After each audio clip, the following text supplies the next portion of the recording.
old Herman Cain, I don't know, it's sociopathic to me to run for president and be fucking women on the side, you know, with your wife.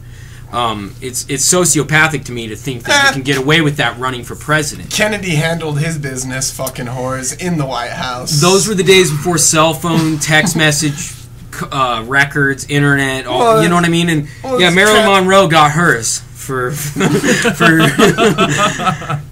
hop online and have a look at what Marilyn Monroe. She died of a drug overdose. Have a look at what her. You don't get black eyes and fucking bruises and your arms tied behind your back and beating the shit out until you die from a drug overdose. But Herman Cain and John Edwards is a great example. It shows a sign of sociopathy to fucking think you can get away with fucking around on your wife and run for president. But yeah, carry on, boys. It's just funny. I listen to a lot of talk radio, and I hear, you know, this is a typical, like, Sean Hannity thing, bringing up the candidates. This is how he'll say their names. Yeah, you know, we got the Republican nominations coming up. We got Speaker Gingrich, Governor Romney, Senator Santorum, Governor Huntsman, and Dr. Ron Paul. Yeah. And it's just so funny because out of all those names, Ron Paul has the longest, most official name. It's Congressman Dr. Ron Paul, and they continue to ignore Ron Paul, and when they do talk about him, it's usually pretty negative and quacky and kooky, but the bottom line is he has a lot of support, and the fist is nervous, and that's why they're not talking about him. Because he is a threat to the unbalanced system. No, for real. Because that's what his policies, they seek to reintroduce balance in this fucking crazy psychotic system that we're all kind of subject to. Well, it's nanny state, man. Like, it's babysat. The choices are becoming very limited on what we can choose to do and not do. You know? It's ridiculous. It is ridiculous. Well, Ron Paul, it's really cool to find out. I looked at a news story today and talking about how all of the Republican nominees are millionaires. The ones still in the race are all millionaires, but Ron Paul is the least wealthy amongst them, and all of his fortune that he has gained has been diverted into gold and other interests, to where he's investing in gold and investing in something, you know, that tangible and real. Tangible. And I'm in an argument is like gold is only valuable because we say it is, but if we're gonna have a run of civilization, there's got to be some standard. That if we're gonna have a monetary system, there's got to be a standard. But the whole I watched his campaign 4 years ago, and these racist newsletters, oh my god, holy shit. They were brought up then and now, and they ignored Ron Paul, and what they did, their ignorance of Ron Paul worked. He was a fart in the wind in the last election, and now that he's gaining power, they're bringing these racist newsletters back up and pretending like they just found out about him. When if you watch any other news media agency besides CNN, Fox, MSNBC, these newsletters have been out. They were tarnishing what little image he had back in 2008 election, and he's still gaining steam. And you see young people. There's no the young people support Ron Paul more than any other candidate in the Republican Party. We are the future. Veterans support him more than any other candidate. Yeah, he gets more contributions from the military than any other candidate. Yeah, either party. And it's just impressive because you have Herman Cain's and you have your Mitt Romneys who are, we're going to cut the budget, cut the government, blah, blah, blah. We're going to audit the... They're all ripping off his audit the Fed constitutionalist viewpoint. And he's been doing it for fucking... years. Oh, he's never changed. He's never changed. Same message, and now it's a popular message because it's always been true. And we're 4 years later and things haven't gotten any better. And the hope candidate has only progressed warfare and has only progressed paranoia. The NDAA Act. Ron Paul wants to let Iran get a nuclear weapon. No, Ron Paul, and Ron Paul says it's irrelevant because it is. You don't think that's another piece of proof that 9/11 was an inside job. Not let me get crazy here, but you don't think that the United States of America, the Pentagon, is probably the most secure piece of property on the face of the planet. It's probably the most secure piece, period.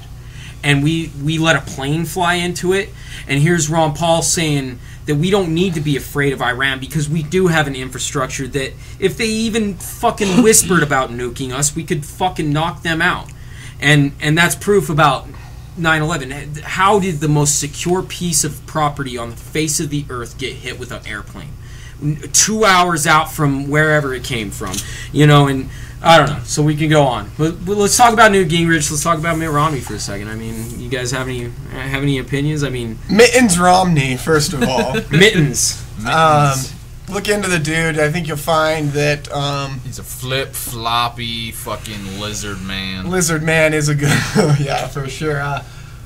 I think he comes from a polygamous line of Mormons, and his dad was a Mexican national. Not that really matters. I like our countrymen to the south. But he's a scumbag. I think it's valid. I think I don't know if it was Jon Stewart or Stephen Colbert that said he looks like every guy that's ever fired your dad. Well, I watched this. To quote Stephen Colbert again, he says whenever he said that Mitt Romney put his foot in his mouth and it was probably the spiciest thing he'd eaten in years. Meaning, he's about as white bread, stale and pale and fucking just detached. Oh, dude, just robot fucking asshole running for president, And then you got Newt Gingrich, who cheated on his wife because he loved his country so much. And please, our listeners, our great listeners, get online and have a look at Newt Gingrich's explanations for infidelity, being a family values candidate, and how it was for a deep love of his country that he cheated on his wife, who was on her deathbed and from cancer. And that may be embellished, but who knows? But well, he got nice fat checks from Fannie and Freddie for consulting in that whole debacle, which was. And he's a They said he was a historian. He doesn't know He doesn't know his hand from his asshole as far as history goes. And I mean, and then we can talk about Mitt Romney being part of a racist when he was a young man, beyond his 20s. He was a member of the LDS Church, and it was a church that denied entry to the priesthood to African Americans, anybody of black skin or brown skin or anything you want to call it. He was a grown man and part of a religion and organization like that, serving missions. And you can't have Browns wielding the power of God. It'd be chaos. Of course, I guess that's how it works. But thankfully, I've thrown off the stinky shackles of religion, because they are stinky and foul and binding. Yeah, and covered in blood and poo. So what we suggest as a collective is go home, do your research, think for yourself, and vote. Yeah, open up a conversation with people around you. I mean, it's the only way you really learn is talking to people and bashing through opinions with people. And taking a stance for your own ideals, and maybe looking, not to push the Ron Paul topic too much, but just that there's agendas behind the character assassination that goes on with him. He's a good man, and I mean, you got your Michelle Bachmann, who this is a recap. She's out of the race at this point, but she thinks her husband runs a facility that cures people of their homosexuality, and praise Jesus. I'll take a lawsuit over this one and say that her husband is a closeted homosexual, and that he has extreme self-loathing and lashes out. And I mean, do your research on that as well. Michelle Bachmann, thank God she's fucking gone. Thank God Herman Cain's gone. They're jokes. Newt Gingrich, it's an agenda to get Obama reelected, this whole Republican race, because Gingrich fucks around on his wife. Romney's a Mormon. Romney forces socialist health care and vaccinations on his people. Perry's not even worth mentioning. He goes hunting at his ranch that has I'll be politically incorrect for a moment, that has a name. Niggerhead is the name of the place he goes to hunt turkey or whatever the fuck he shoots in Texas. Dick Cheney likes to shoot people in Texas. Which was an accident. Yeah. It was. I mean, he's a good shot, from what I understand. Yeah, when you're 6 inches away and you fire a shotgun into your homie's chest. I think it was the companion's fault. He was in the line of fire and he stepped out. He probably had been sipping on too much whiskey and coffee, I tell you. If I know how those you might have saw Osama behind a tree and just opened fire. Maybe so. I would have shot at him. All right, yeah. If I saw Muslims in the woods and I'm with Dick Cheney, I'd be shooting at him. If your ranch was infested with Muslims, I can see where you're coming from there, Deke.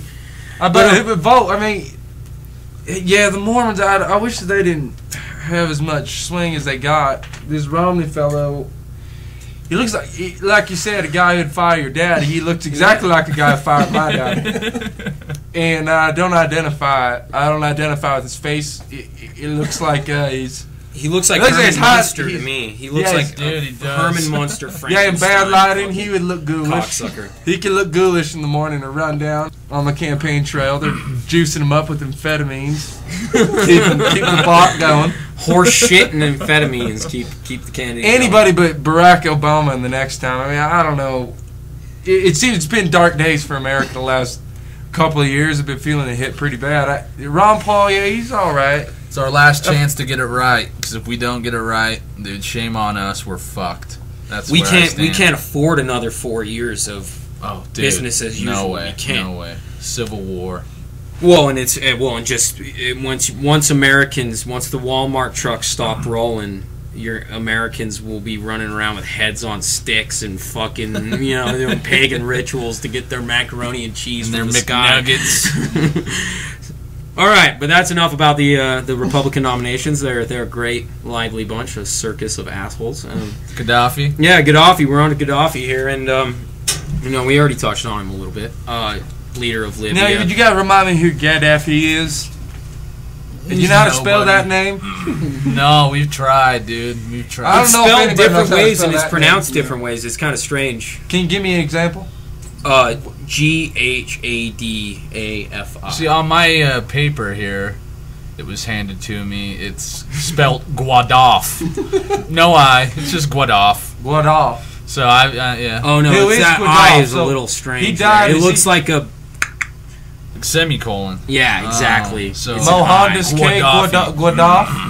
But who was he? He was the leader of Libya. He's Colonel Muammar Gaddafi, and even that's interpretable. But is he friend or foe? Well, he was foe. But at the UN, the last UN meeting before he was dead, before he was killed by our, payload of great weapons. Yeah. And be glad you have them. That's a nice coat you got there. Trade routes. It was made in China. I love this coat. You better believe it. I probably trucked it into you so you could buy it at killer prices. You probably drove this truck to Salt Lake City so I could have chosen a better fabric, if I tell you, though. Thank you. Could have been regular wool. It looks like it catches a lot of dog hair. Yeah. Either not even hugging too much on your dog. But But Gaddafi I don't, I'm not going to claim I know, but the last UN session that he was present at, he was laughing at Americans and mocking them for the swine flu and saying, "What's next? The dog flu? What's next?" And he was claiming 9/11 was an inside job. He's also claiming that America, or the United States of America, government. Well, he was claiming that and he died, they give us. Looks like he was right, bro. Well, he was claiming that they give us pandemics in order to keep us afraid and keep us getting shot up with strange vaccinations and this and that, and he speaks English, which is even scarier to the machine, I would imagine, because Kim Jong-il, you know what I mean, or your Osama bin Ladens aren't even present, probably don't speak English. Well, that we know of. I bet Osama did. But anyways, I bet he was American. Gaddafi, the United States bombed his house while he had his children in the home, and eventually he was killed, and like I said, they paraded photos of his body. He's got a violent uprising on his hands, and he brings his grandchildren to his fucking palace. Like, give me a break. What are you going to do? What are you going to do? You got grandkids, you want to hang out with them, and you're an evil dictator? I mean, because nobody here is giving excuse to Muammar Gaddafi for whatever he did. He's probably a bad guy.